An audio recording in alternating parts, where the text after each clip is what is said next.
A 1911 wedding photo was discovered, and historians were shaken when they zoomed in on the groom's eyes.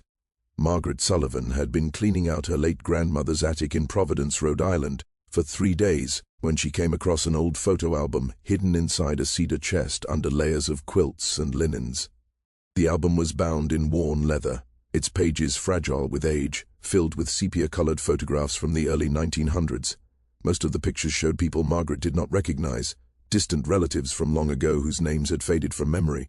But one photograph stood out. It was larger than the rest and mounted on thick cardboard. It showed a wedding portrait.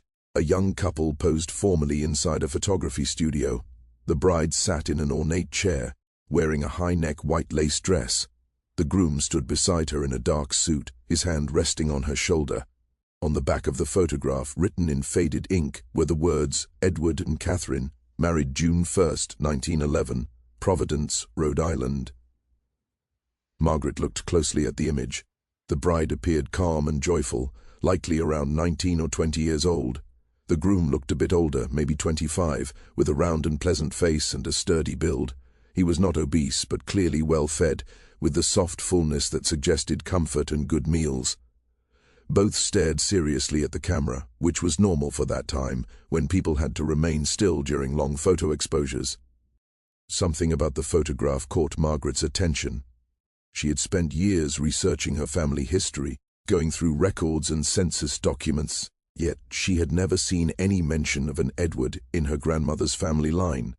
Still, this photo had clearly been important, carefully preserved and placed prominently in the album, yet no one in the family had ever spoken about these people. Margaret took a picture of the photograph with her phone and posted it on a genealogy forum, hoping someone might recognize the names or the photography studio mark. Within hours, she received a reply from Dr. Helen Morrison, a historian at Brown University who specialized in early 20th century New England families. That photography studio, Blackstone Photography, closed in 1915, Dr. Morrison wrote. They kept very detailed records, many of which are stored at the Rhode Island Historical Society. If you'd like to learn more about Edward and Catherine, I'd be happy to help. There's also something unusual about the photograph itself that I'd like to examine more closely. Would you be willing to bring it to my office? Margaret felt a rush of excitement. She had stumbled onto something that caught the interest of a professional historian. She carefully removed the photograph from the album, placed it in a protective sleeve, and emailed Dr. Morrison to set up a meeting. 3 days later, Margaret arrived at Brown University carrying the photo. Dr. Morrison greeted her warmly and led her into a research room with special archival lighting and a high-resolution scanner. "Before we start researching who these people were," Helen said, "I want to show you what first caught my eye." Dr. Morrison placed the photograph under a specialized scanner used to digitize historical documents in extreme detail. As the image appeared on her computer screen, she adjusted the settings, increasing contrast and sharpening details while correcting the fading that had occurred over more than 100 years. Photography in 1911 was surprisingly advanced, Helen explained. Glass plate negatives could capture incredible detail. With modern scanning equipment, we can now see things that were easy to miss in the original print. She zoomed in on the groom's face, focusing closely on his eyes. Margaret leaned forward. Edward's eyes were now sharp and clear. Around the outer edge of each iris was a distinct grayish-white ring, separating the colored part of the eye from the white. "Do you see that?" Helen asked. "That's called arcus, or corneal arcus. It's a buildup of cholesterol and fats around the cornea." Margaret frowned. "Isn't that normal in older people?" "Yes," Helen said. "It's very common in people over 60, but this man is in his mid-20s. Arcus at that age is very unusual. When it appears before age 40, it's called arcus juvenilis, and it almost always points to a serious medical condition." Helen pulled up a medical reference on her laptop. "In young people, this usually means familial hypercholesterolemia, a genetic disorder that causes extremely high cholesterol levels from birth. Cholesterol can be 2 or 3 times higher than normal. Without treatment, which did not exist in 1911, it leads to early heart disease, heart attacks, and early death." Margaret looked at Edward's face differently now. He appeared healthy, cheerful, slightly heavy, but not sickly. yet his eyes showed a warning sign that his body was under constant threat. The fact that he's a bit overweight actually fits, Helen added. People with this condition often develop fatty deposits and tend to gain weight even on normal diets. What looks like prosperity in that era may actually be a symptom. She zoomed back out to show the full image. This isn't just a wedding portrait, it's accidental medical evidence of a genetic disease, captured by a photographer who had no idea what he was recording. If we can learn what happened to Edward, how long he lived, and how he died, we may be able to confirm this diagnosis. Margaret felt a chill. You're saying this man might die young, even though this was supposed to be the happiest day of his life? Possibly, Helen said softly. But let's find out. They began their research at the Rhode Island Historical Society, searching records from 1911. They started with marriage licenses in Providence from June of that year. After 2 hours of reading, handwritten documents, they found it. Edward Thomas, age 24, occupation accountant, married Catherine Ann, age 19, on June 1, 1911, at St. Patrick's Church. Thomas, Margaret said quietly. That was my grandmother's maiden name. Catherine must have been my great-great-aunt. That explains why the photo was in her attic. They found Edward and Catherine in the 1910 census, living separately. Before marriage, Edward stayed in a boarding house and worked as an accountant at a textile mill. Catherine lived with her parents, who owned a small grocery store. Both families were working-class Irish immigrants who had achieved modest stability. The 1920 census showed Edward and Catherine living in their own home with 2 children, Robert, age 7, and Mary, age 5. Edward now worked as an accountant for a bank, showing progress in his career. They seemed to be living a comfortable middle-class life. But the 1930 census told another story. Catherine appeared as a widow, living with her teenage children. Edward was gone. He died between 1920 and 1930, Helen said, probably in his late 30s or early 42nd. They searched death records, and on the 3rd day Margaret found it. Edward Thomas died February 14, 1927, at age 41. Cause of death, acute myocardial infarction, a heart attack. The certificate showed he collapsed at work, and a doctor arrived too late. His death was sudden and unexpected. This fits perfectly, Helen said. A young man, no obvious health problems, sudden fate. Heart attack.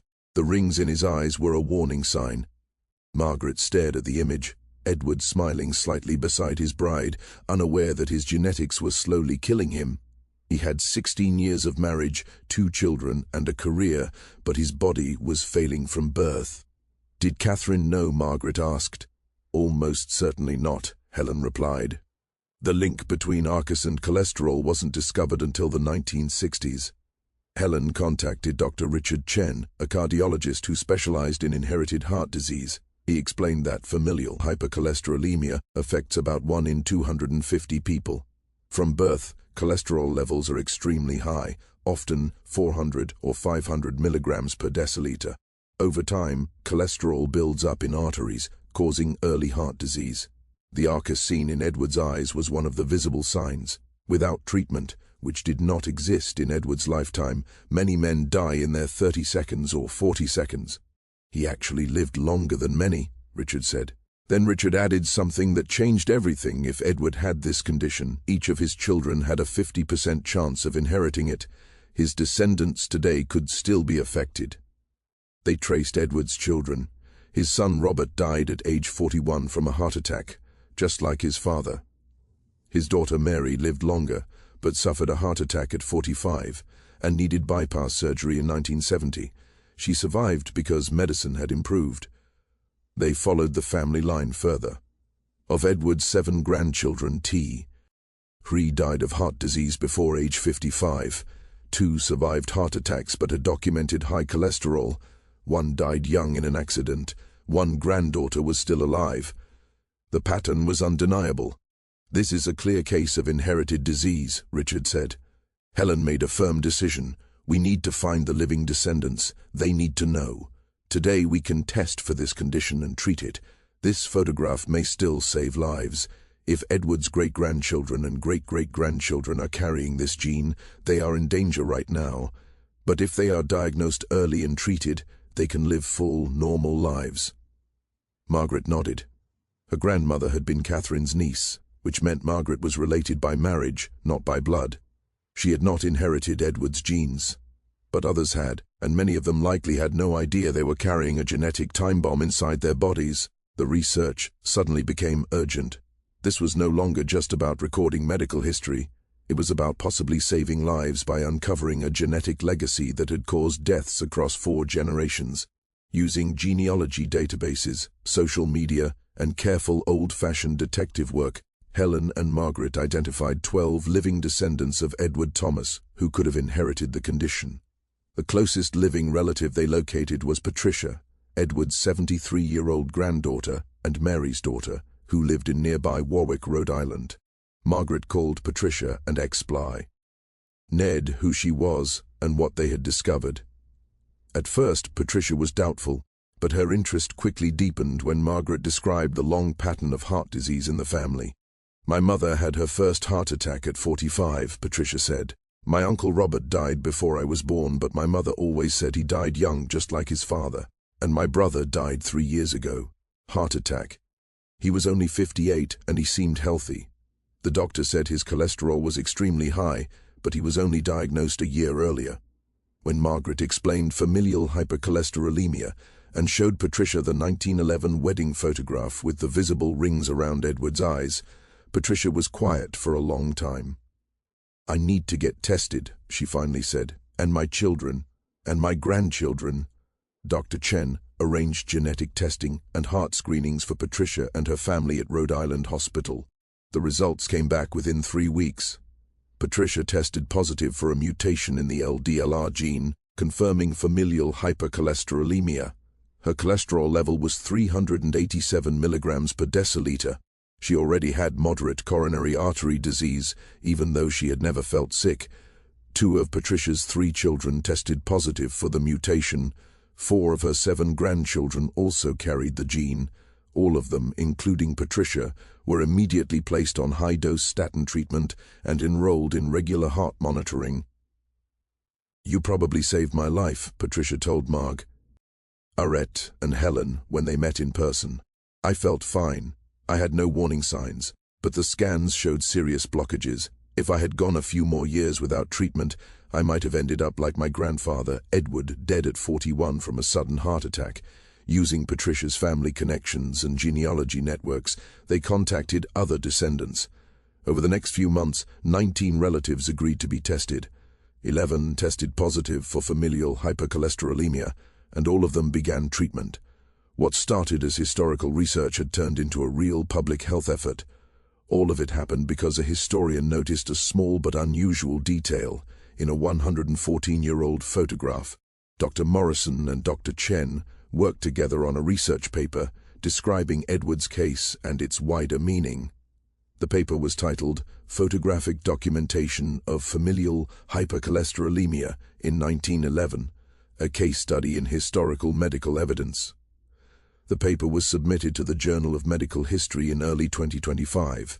It explained everything they had uncovered: the 1911 wedding portrait showing clear corneal arcus in a 24-year-old man, Edward's death from a heart attack at age 41, the repeated early heart deaths across 4 generations, and the successful testing and treatment of living family members.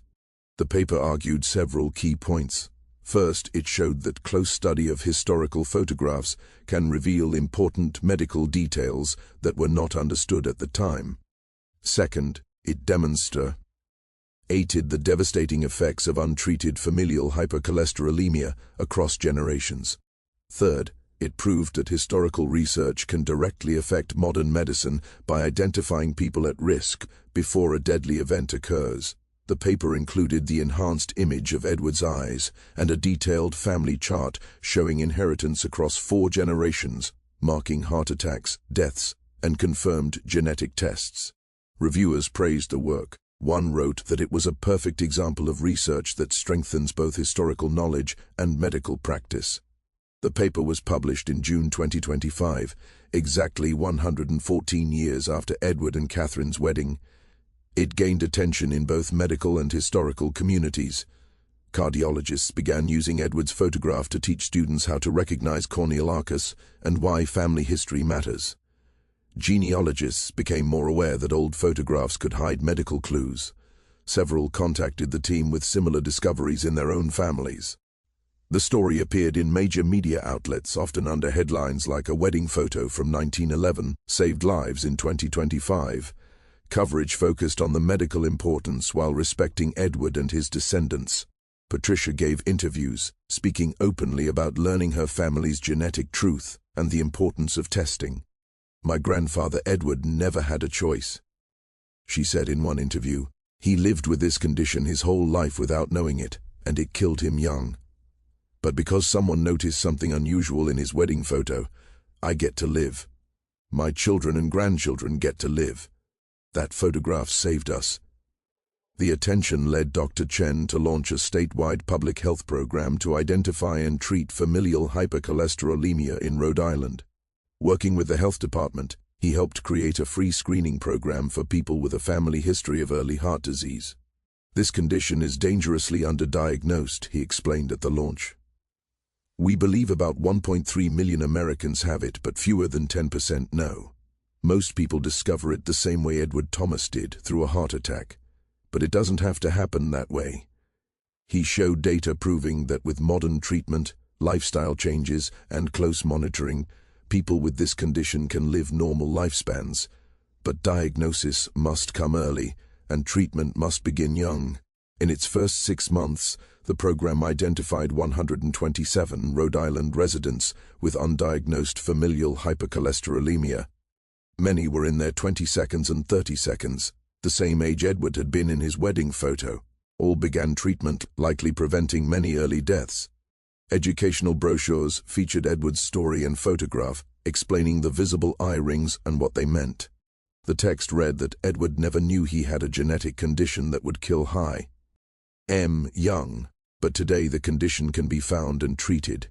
It urged people with a family history of early heart disease to talk to their doctors about testing. Medical students at Brown University began studying Edward's case in genetics and cardiology classes. They examined the photograph, learned about inheritance patterns, and discussed how medical understanding has changed since 1911. One professor told students that Edward's case should remind them how much medicine still has to learn. The photograph also raised ethical questions about genetic privacy and family history. Some relatives who tested negative felt relieved, but also uneasy about having family medical information discussed publicly, even with names protected. Helen acknowledged these concerns, noting that while the research saved lives, it also revealed personal details that Edward and Catherine could never have consented to share. While much attention focused on Edward, Helen became deeply interested in Catherine's life. After Edward's death in 1927, records showed Catherine took in boarders to survive, renting rooms in the home Edward had bought. She worked as a seamstress to support her children. City directories listed her as a widow year after year. She never remarried and lived until 1963, dying at 71, 36 years after losing Edward. Margaret later found a box of letters in her grandmother's attic, written between Catherine and her sister over many years. The letters revealed Catherine's strength, grief, and determination. She wrote about the house feeling empty, about working through the Great Depression, and about her pride in her children's success. Later letters showed joy in her grandchildren, but also lingering sadness. In a letter written near the end of her life, Catherine reflected that she had lived twice as long as Edward, and sometimes felt guilty, for that she wrote that Edward never met his grandchildren, and that loss stayed with her. Helen shared the letters with Patricia and other descendants. Many were moved to tears. They finally understood the woman who held the family together after Edward's early death, never knowing the true reason for his illness or the risk to her children. Today, the 1911 wedding photograph hangs in the Cardiovascular Center at Rhode Island Hospital, displayed with information about familial hypercholesterolemia and genetic screening. Thousands pass it every year. The placard explains how the image revealed a hidden genetic disease and helped save lives more than a century later. Margaret donated the original photograph to the Rhode Island Historical Society, where it is preserved and used for education. She also created a website sharing Edward and Catherine's story, along with letters, family history, and medical information. Edward deserves to be remembered as more than a genetic case, Margaret wrote. He was a husband, a father, and a man who built a life in the years he had. His legacy is not just the gene he passed down, but the love and stability he gave his family. Dr. Chen continues using Edward's case to advocate for wider genetic screening. Edward's story shows what happens when the condition goes unnoticed, but his descendants show what is possible when it is found early. Helen later published a book on medical discoveries in historical photographs featuring Edward and Catherine on the cover. She wrote that old images hold more than fashion and faces. If we look closely, they reveal health, disease, and hidden stories. On June 3, 2026, exactly 115 years after the wedding, Patricia and her family gathered at Rhode Island Hospital. 3 generations stood before the photograph, all tested, all protected. Patricia placed her hand on the glass and whispered, thanks to the young man frozen in time. Edward stands there still 24 years old beside his bride, his eyes showing a sign that once meant death, but now means hope. The photograph is no longer just a wedding portrait. It is a bridge across time, turning tragedy into prevention, proving that sometimes the most important discoveries are hidden in plain sight, waiting for someone to look closely enough to truly see.